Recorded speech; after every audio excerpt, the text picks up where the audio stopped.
né, institucional.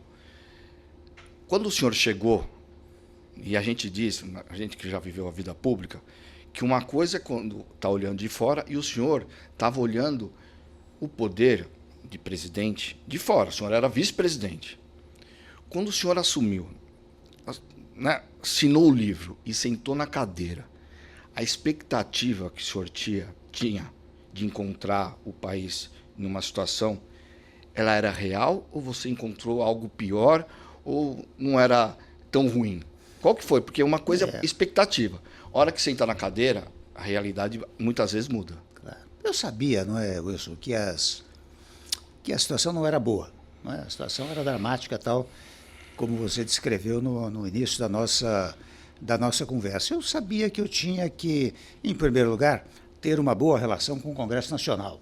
Eu, na verdade, vivi boa parte da minha vida pública no Congresso Nacional, nas vezes várias que eu presidia a Câmara dos Deputados, né? Tinha boa relação com o Congresso e tinha a convicção de que o presidente da República não manda em tudo. As pessoas acham que o presidente pode fazer tudo. Não pode. Só pode se tiver apoio do Congresso Nacional. Esta foi a concepção que eu levei para aquela cadeira. Não é? Então, eu trouxe logo o Congresso para me ajudar a governar. Não é? E eu digo isso porque você vê o presidente da República, você manda projetos de emenda constitucional, manda projetos de lei, edita medida provisória, precisa vê-las convertidas em lei, veta projetos de lei, precisa manter o veto no Congresso Nacional. Então, quem governa o país, eu tinha consciência disso, era o Executivo juntamente com o Congresso Nacional. E foi o que eu fiz. E eu consegui avançar muitíssimo, especialmente fazendo uma boa relação com o Congresso e uma boa relação com a sociedade. Você conhece mais ou menos o meu estilo, você sabe que eu nunca ultrapasso certos limites, especialmente os limites legais. Não é? Os limites constitucionais.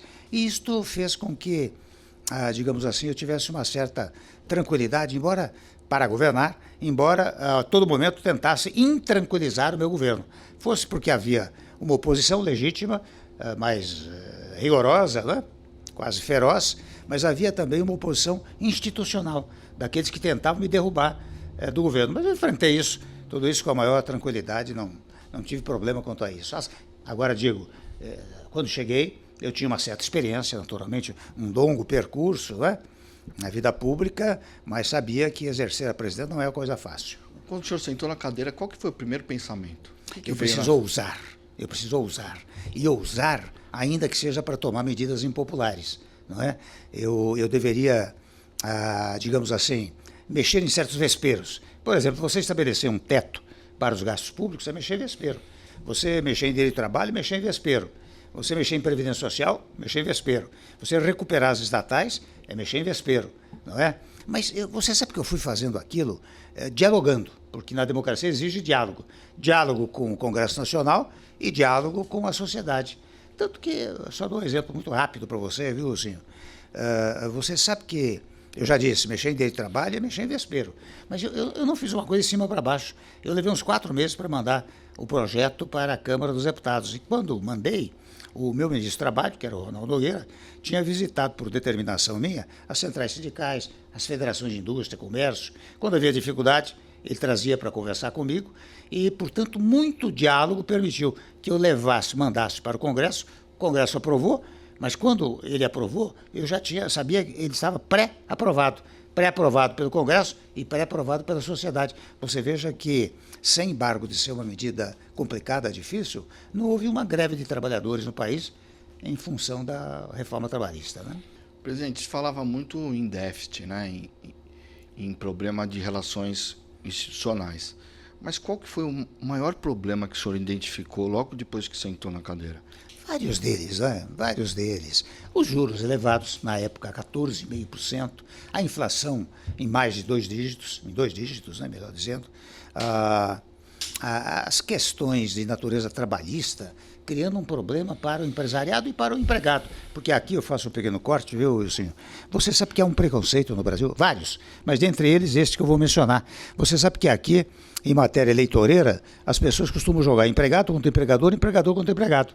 E são as duas grandes forças produtivas no país. Você tem que conectá-las, você tem que juntá-las, não é? E foi o que fez a reforma trabalhista. Você vê, quando nós decidimos que o acordado poderia prevalecer sobre o legislado, nós estamos dando força à classe dos trabalhadores e à classe dos empregadores, por vontade própria. Se não houvesse acordo, prevaleceria o legislado, né? Portanto, não o acordado.